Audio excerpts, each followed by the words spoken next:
So ఈరోజు ఉమ్మాపురం గ్రామంలో బెజ్జంకి ఈశ్వర్ అనే యువకుడు తన యొక్క ఆదర్శ భావాలను ఎంఎన్ఎస్ రూపంలో బయట పెట్టాలనుకుంటున్నాడు.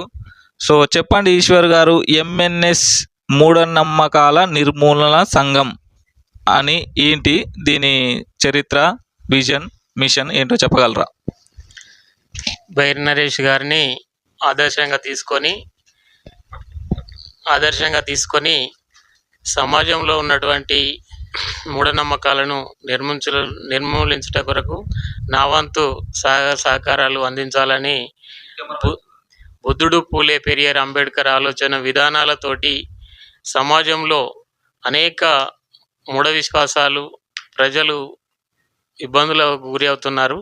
కాబట్టి ఆ ఇబ్బందులను వాళ్లకు రానివ్వకుండా ఎంఎన్ఎస్ అంటే మూఢనమ్మకాల నిర్మూలన సంఘం అనేది దీని ఉద్దేశం. ప్రజలు అనేక కష్టాలల్లో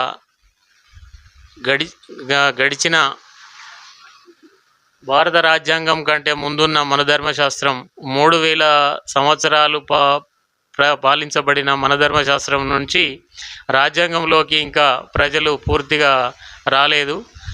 దానికోసం అంబేద్కర్ జీవిత చరిత్రను పాఠ్యపుస్తకాలలో చేర్చాలని ప్రభుత్వంపై ఒత్తిడి తీసుకొచ్చినప్పటికీ పాలకులు దాన్ని విస్మరిస్తూ రామాయణ మహాభారతాన్ని కొంతవరకు చేర్చి దానినే పూర్తిగా ప్రచారం చేయడం వలన ప్రజలు ఈ మూఢ విశ్వాసాలకు వెళ్ళి బయటికి రాలేకపోతున్నారు. ఓకే ఈశ్వర్ గారు, ఇప్పుడు మీ ఉమ్మాపురం గ్రామంలో మీరు గుర్తించిన మూఢనమ్మకాలు ఏవైనా ఉన్నాయా? వాటిని రూపుమాపేందుకు మీరు ఏ విధంగా కృషి చేస్తున్నారు? నా వంతు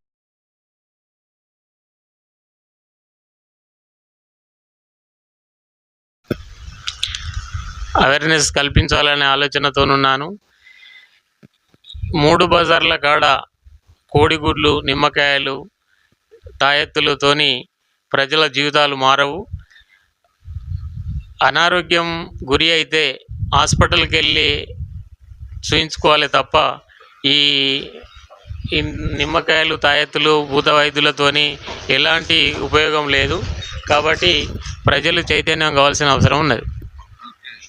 చాలా అద్భుతంగా చెప్పారు ఈశ్వర్ గారు. ఇంతకుముందు మేము ఇంటర్వ్యూకి వస్తుంటే వీళ్ళ గ్రామంలోనే 3 బాటల వద్ద బొమ్మను చేసి పెట్టడం, తర్వాత ఒక కొబ్బరికాయ, ఎర్ర, పసుపు, కుంకుమ లాంటి బ్లాక్ మ్యాజిక్కు సంబంధించిన వ్యవస్థ అంతా అక్కడ ఏర్పాటు చేయబడింది.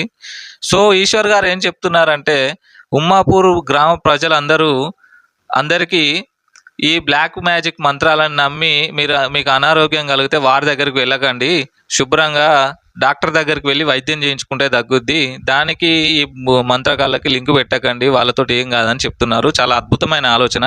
నిజంగా ఈశ్వర్ గారిని ఆదర్శంగా తీసుకొని అతని ఆదర్శ భావాన్ని నమ్మి మీకు అనారోగ్యం వస్తే మీరు ఆరోగ్యం కోసం హాస్పిటల్కి వెళ్ళండి, మంత్రకాన్ని దగ్గరికి వెళ్ళకండి అని అతను విజ్ఞప్తి చేస్తున్నారు. బాబా అంబేద్కర్ మన భారత భాస్కర, మీరే లేకుంటే మేమేమైపోతుంటిమో, అయ్యా మీరే రాకుంటే మేమెట్లా బ్రతుకుతుంటిమో, భీమబాయి కడుపున మీరు పుట్టకపోయి ఉంటే మీ తండ్రి రామ్జీ మిమ్ము బడికి పంపకుంటే,